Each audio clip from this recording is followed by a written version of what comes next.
The snow lay silent that afternoon. A thin, white skin stretched across a forest floor, scarred by 2 days of desperate fighting. Smoke drifted between the bare trees, carrying the faint metallic scent of burning steel. Somewhere beyond the mist, engines growled a deep, deliberate sound that told every man listening exactly what was coming. And in the shallow cut of a frozen drainage ditch, one young officer understood that the next hour would decide whether anyone under his command survived at all. 6 armored silhouettes were moving toward the woods, their tracks grinding through the ice. Behind them, a wave of infantry in white camouflage advanced across the open field. 18 exhausted Americans waited in the trees, down to their last ammunition, facing an attack designed to break more than a line. It was meant to shatter the last Allied foothold guarding the road to Germany. What compels a man barely 19 to stand his ground against a force that should have crushed him in minutes? What turns a burning vehicle, moments from exploding, into the final refuge of a soldier, determined not to lose the ground beneath his feet? To answer that, we must return to the winter of 1945, where destiny narrowed to a single clearing in a French forest, and one impossible stand began. The battle that unfolded in the forest near Holtzwihr did not begin with heroism. It began with exhaustion. For 2 days, Company B had pushed through frozen woods, where the ground was so hard that even seasoned infantrymen could not dig proper foxholes. Every step forward had been paid for in blood, 102 men killed or wounded before the unit ever reached the position they were ordered to hold. By the morning of January 26, only 18 remained, scattered among the trees like the last embers of a dying fire. The terrain itself seemed determined to defeat them. The Bader Reed Forest clung to the eastern edge of the Colmar Pocket, the final German stronghold west of the Rhine. Whoever controlled these woods controlled the narrow road that cut through them, a lifeline for Allied forces advancing north, and a gateway that German armor would exploit if it fell. Snow muffled sound but did nothing to conceal the hulking silhouettes that often emerged from the tree line. Tanks probing for weak points, infantry testing the American defenses, artillery feeling out the range. Higher command understood the risk with painful clarity. The Colmar Pocket had resisted Allied pressure since November 1944. Its collapse would open the path toward Germany itself. Its survival would prolong a brutal winter and cost thousands more lives. For the 3rd Infantry Division, holding the woods near Holtzwihr was not a tactical choice. It was an obligation woven into the success of the entire campaign. Into this crucible stepped a 19-year-old officer who had never asked for command. Hours earlier, he had been a platoon leader. By dawn, he was the last surviving officer in the company. Responsibility had found him through attrition. One by one, the veterans who had carried Company B through North Africa, Sicily, and Italy had fallen. Now he alone had to hold a position that had already shattered a larger and better supplied unit. As he studied the fog-bound clearing ahead, the signs of what was coming became unmistakable. Tracks in the snow, the low growl of engines approaching from Holtzwihr. Movement disciplined, deliberate, spreading wide. The enemy was not probing now. They were committing. 6 Panzer V tanks were advancing in 2 wedges, supported by a full complement of infantry in white winter camouflage. The attack was not designed to pressure the line. It was designed to break it. American doctrine was clear. When outnumbered and outgunned, a small unit should fall back, regroup, and fight another day. But retreat here meant surrendering the road, inviting enemy armor to drive directly into the regimental command post barely a mile behind them. If Company B withdrew, the entire sector could collapse. 18 men, 6 tanks, 250 infantry, and 1 narrow strip of road that could not be lost. As the German formation emerged fully from the mist, the young officer understood that the opening moves of this battle had already been decided. There would be no retreat. Not today. The German assault began with a kind of cold precision that only seasoned soldiers recognize. Artillery whistled overhead, exploding in the frozen woods behind Company B's line, shaking loose branches heavy with ice.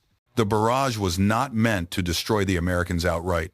It was meant to pin them, to blind them, to ensure that when the tanks arrived, nothing would stand in their way. From the edge of the trees, the first M10 tank destroyer opened fire. Its 3-inch gun punched a shell across 700 yards, striking the lead Panzer head-on. The round skipped off the tank's angled armor, a harmless flash against plate steel. A moment later, the German 88 returned the gesture with brutal efficiency. Fire burst from the M10's crew compartment. Its hatch flew open. Men tumbled out and sprinted toward the tree line as the vehicle burned behind them. The second M10, positioned farther to the rear, fared no better. Flames licked at its engine deck, the smell of burning fuel spreading across the clearing. Any rational soldier would have avoided the smoldering machine, a steel coffin waiting to erupt. But the young officer knew something the Germans did not. The 50 caliber machine gun mounted on its turret still stood intact, its ammunition box untouched by the fire. The situation deteriorated with brutal speed. German infantry flooded into the no-man's land between the village and the woods, scattering into shell craters as American artillery found its rhythm. They pressed forward in waves, white parkas melting into the snow until rifle flashes betrayed their advance. At 400 yards, their outlines sharpened. At 300, their machine pistols began to chatter. Company B's thin line lit up with rifle and carbine fire, but it was clear to everyone in those trees that small arms alone would never stop armored steel. Realizing the line would soon be overrun, the officer made a choice that defied doctrine, logic, and survival instinct. He ordered his men to fall back deeper into the forest, to positions where they could regroup and avoid annihilation. Then, with the field telephone in one hand, he ran alone toward the burning M10, weaving through explosions and rifle bursts that cracked the air around him.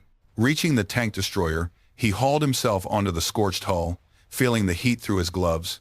Smoke poured from the open turret. Inside, visibility shrank to a haze of firelight and choking fumes. But the 50 caliber was still there, steady, loaded, and capable of reaching every German soldier on the field. He climbed onto the turret roof, pulled the charging handle back, and set his shoulders behind the weapon. The first burst tore across the clearing like a thunderclap. German infantry dove instinctively, but there was nowhere to hide. Tracer fire stitched the snow, cutting through squads that had moments earlier believed the burning vehicle to be irrelevant. Shell casings ricocheted off the turret and rolled toward his feet, burning through the cloth of his trousers. Still he fired, sweeping left, then right, punishing every attempt to flank the position. Artillery answered his shouted coordinates between bursts. Shells landed behind the Panzers, isolating them from their infantry support. The battlefield narrowed to a single point. One man, one machine gun, and a storm of steel advancing from all sides. For nearly an hour, he held. The moment of greatest danger came without warning. An 88mm round struck the M10's hull just below the officer's position, lifting the entire vehicle with a violent jolt. Hot metal fragments tore through the air. One shard punched into his leg, and for an instant the world narrowed to fire, smoke, and the sharp sting of pain spreading through his boot. He looked down only long enough to see blood darkening the wool, then lifted his eyes again to the field. The Germans were still coming. At 150 yards, he could see their faces now, young men struggling forward through snow churned red and brown. Some were terrified, others resolute, all of them caught in the grinding logic of an assault that no longer made sense. They pressed on because their orders demanded it, because the tanks behind them expected it, because retreat under fire was often deadlier than advancing. But each burst from the 50 caliber sent bodies tumbling, scattering the formations that had moments earlier looked unbreakable. When German squads attempted to cross a drainage ditch on his right, he pivoted the heavy machine gun and cut them down before they could close the last few yards. When another group tried to use a cluster of trees for cover on the left, he shattered branches and bark with controlled bursts, leaving the ground beneath them littered with splinters and bodies. Every maneuver the infantry attempted met the same answer: steel, smoke, and the relentless hammering of the Browning. The Panzers struggled to bring him into their sights, but the burning M10 sat in a shallow depression. Smoke rolled over the turret in thick waves, obscuring him from the German gunners. They fired again and again, each impact rocking the hull, each explosion threatening to send the ammunition inside into a catastrophic detonation. But none found the man behind the gun. As the infantry thinned, their resolve faltered. Soldiers who had advanced with determination now hesitated at the open field, refusing to leave their craters. Others crawled back toward Holtzwihr, dragging wounded comrades through the snow. Without infantry support, the tanks became exposed. In close terrain, armor alone was vulnerable, something every German commander on the field understood. When the lead Panzer rotated its turret and began backing away, the rest followed. What had begun as a coordinated assault dissolved into a retreat. The officer fired his last belt into the fleeing ranks, then released the trigger as the bolt locked back. For the first time in an hour, the battlefield fell silent, except for the crackle of the fire beneath him. His leg buckled when he climbed down. He staggered through the snow, dragging the field telephone with him. 30 yards away, the M10 erupted. The blast tore the turret free and hurled it through the air, flames clawing 100 feet upward. If he had stayed atop the vehicle a few seconds longer, no trace of him would have remained. Reaching the edge of the woods, he found his 18 men emerging from the trees, every one of them alive. He refused medical evacuation. The enemy was fleeing, disorganized. This was the moment to reclaim the ground they had lost. Under his direction, Company B advanced once more into the clearing. There was no further resistance. The Germans were gone. By the end of the day, the Americans held their position. By the next afternoon, Holtzwihr fell. 2 weeks later, the Colmar Pocket collapsed entirely. 1 hour on a burning tank destroyer had helped shift the momentum of a campaign that had resisted Allied efforts for months. In the days that followed, the story of what happened near Holtzwihr began to filter upward through the American chain of command. Reports from surviving riflemen, artillery officers, and Staff Sergeant Elmer Brawley all aligned. A single officer had held an entire German assault at bay long enough for his men to survive and for the line to hold. But in the broader context of the war, the implications stretched far beyond one battlefield. For American commanders, the action at Holtzwihr highlighted a reality that doctrine often struggled to capture: the power of individual initiative. The U.S. Army had long emphasized unit cohesion, coordinated maneuver, and disciplined withdrawal when outnumbered. Yet here was an instance in which one soldier, armed with a burning tank destroyer and a field telephone, had altered the outcome of a divisional operation. In the months following the battle, leadership programs at regimental and divisional levels cited the event as evidence that battlefield judgment, when rooted in experience and clarity of purpose, could outweigh rigid adherence to doctrine. This understanding eventually found its way into the curriculum of the United States Military Academy at West Point. Cadets studied the engagement not as a tale of recklessness, but as a case study in calculated risk, when a commander may choose to sacrifice himself to preserve his unit, and how moral responsibility and tactical necessity can converge in the span of a few seconds. The lesson was not that courage alone wins battles, but that courage paired with situational mastery can reshape the course of a fight. Internationally, the legacy took a more tangible form. In the village of Holtzwihr, the people who witnessed the destruction of their homes and the liberation of their streets erected a memorial at the precise site where the stand occurred. The sculpture and stone marker faced the same open ground where German armor once advanced. The forest line remains nearly unchanged, a quiet reminder that even vast campaigns sometimes hinge on a single clearing and a solitary figure refusing to move. Yet perhaps the most enduring consequence emerged far from the snow of 1945. In the decades after the war, the officer who survived that hour on the M10 became one of the first public voices in America to speak openly about the psychological wounds carried by combat veterans. His testimony before Congress and his advocacy within the Veterans Administration helped lay the groundwork for what the nation would eventually recognize as post-traumatic stress disorder. The soldiers he saved at Holtzwihr were not the only ones whose lives he would touch. When the smoke finally cleared from the forest near Holtzwihr, the battlefield revealed no triumphal banners, no crowds, no fanfare. Only the quiet aftermath remained: shattered trees, frozen earth torn open by artillery, and the long shadows cast by lives that had nearly been lost. In that silence, the meaning of the stand became unmistakable.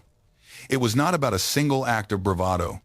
It was about the weight one soldier was willing to carry so that the men behind him would never have to. The hours spent atop the burning M10 did more than repel an assault. It reshaped the idea of leadership under fire. It reminded commanders and future generations that courage is rarely loud, rarely clean, and never free. It comes with smoke in the lungs, wounds in the flesh, and years of memories that refused to fade. The officer who stood in that blaze carried those memories long after the war ended, long after the applause faded, long after the medals were stored away. His struggle with the hidden wounds of combat would become a second fight, one fought not with weapons, but with honesty, vulnerability, and a determination to ensure that other veterans would not face their battles alone. Today, the clearing near Holtzwihr remains almost unchanged. The road still cuts across the field. The forest still rises along the eastern edge. In winter, snow settles over the ground just as it did in 1945. Visitors who stand at the memorial can trace the line of advance, feel the cold wind that once carried the sound of tanks, and understand, if only faintly, how narrow the margin between survival and destruction truly was. Perhaps that is the real legacy of the battle, the knowledge that history can pivot on the actions of a single individual at a moment when retreat feels easiest and resistance feels impossible. It is a reminder that courage often appears when there is no one left to witness it, and that the quiet resolve of one soldier can echo across decades. As you reflect on this story, consider the lessons that endure. What does leadership demand in moments when the odds are absolute? How do we honor those who return from battle carrying wounds unseen? And what responsibilities do we inherit from those who refuse to let their friends die on a frozen field far from home? If this history speaks to you, we invite you to join the conversation, share your thoughts, subscribe for more stories shaped by sacrifice, and help ensure that the men who fought in these forgotten corners of the world are never forgotten themselves.